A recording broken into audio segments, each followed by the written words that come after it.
चाहना बा अब कुछ पवना के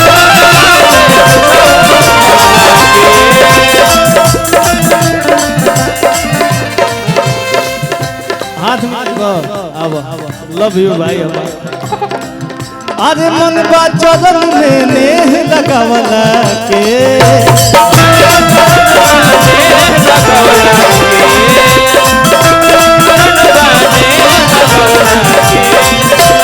चाहन बा अब कुछ पवला के मन बा चरण में नेह लगावला के कि कह के बोलावनी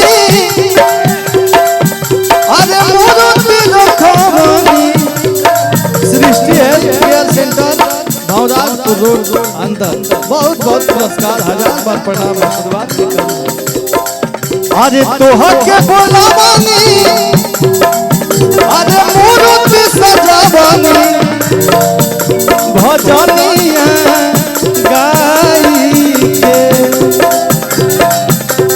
का होई सोना चांदी धन दौलतिया का होई सोना चांदी धन दौलतिया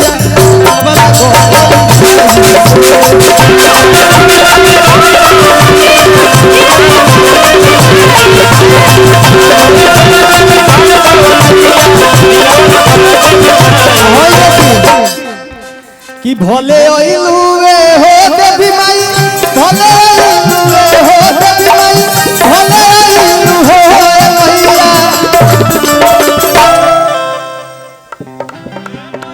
अंकित सिंह जी अमित यादव जी बहुत बहुत पुरस्कार 1000 बार प्रणाम आशीर्वाद की कामना। अरे धरती पर शक्ति बस एक जग मिला परखंड होया जिला देवी माई से हिला कि परखंड होया जिला देवी माई से हिला कहे के बाद कि भोले अइलु रे हो मैया भोले अइलु रे हो भोले अइलु हो मैया ए मैया कि जनमा से घिउआ अंग भइले तवने माँ से अरे भोले अइलु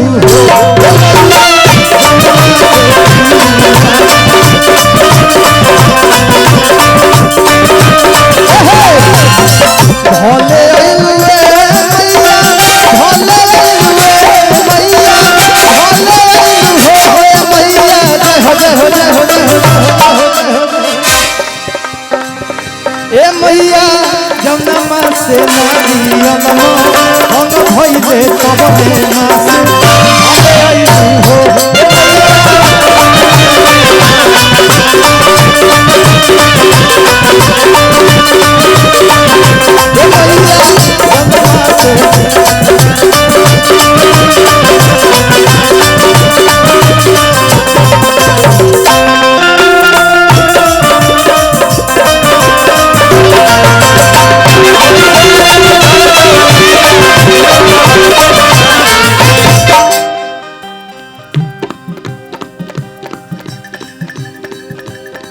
अरे दर्शन के असरा मन में रहे हो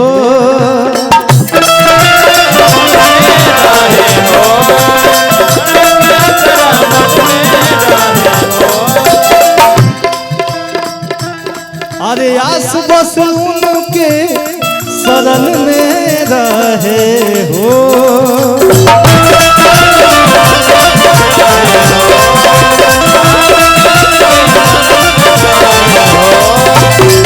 कि सबके बतावनी सबके सुनावनी अरे गाई गाई के वाह वाह वाह अरे जिया कि का होई सोना चांदी धन दौलतिया का होई सोना चांदी धन दौलतिया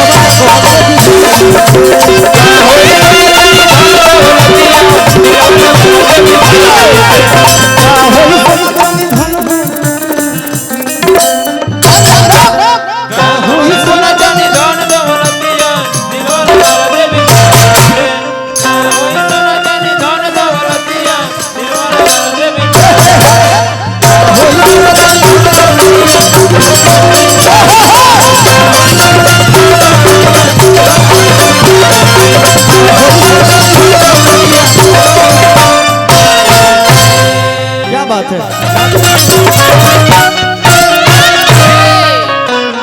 बहुत बहुत धन्यवाद। और आइए आप सभी के बीच शिल्पी जी हैं।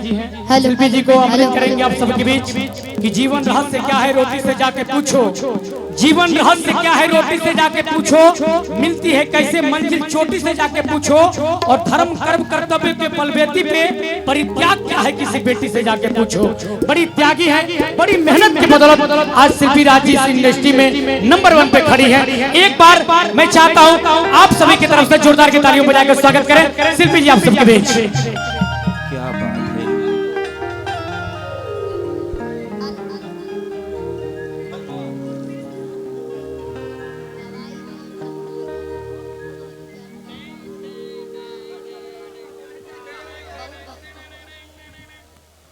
चली जितना भी लोग जा हमके जाने वाला, पहचाने वाला, चाहे वाला, प्यार करे वाला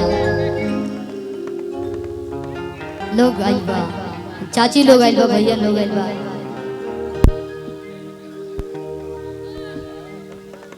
यूट्यूबर भैया लोग आइल बा, हमने की म्यूजिशियन टीम बा, हमारे गुरु तुल्य विजय चौहान जी, राहुल भैया, सुर संग्राम विजेता।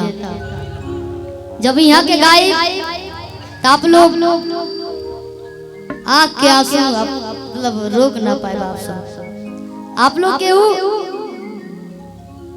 सब लोग के गाना सुन के जाए सबे बहुत कम टाइम में हमने के भजन भी सुनावल जी और 2-4 गो फरमाइश रही लोकगीत वो के पूरा कर जाए केहू के घरे नहीं के जाए के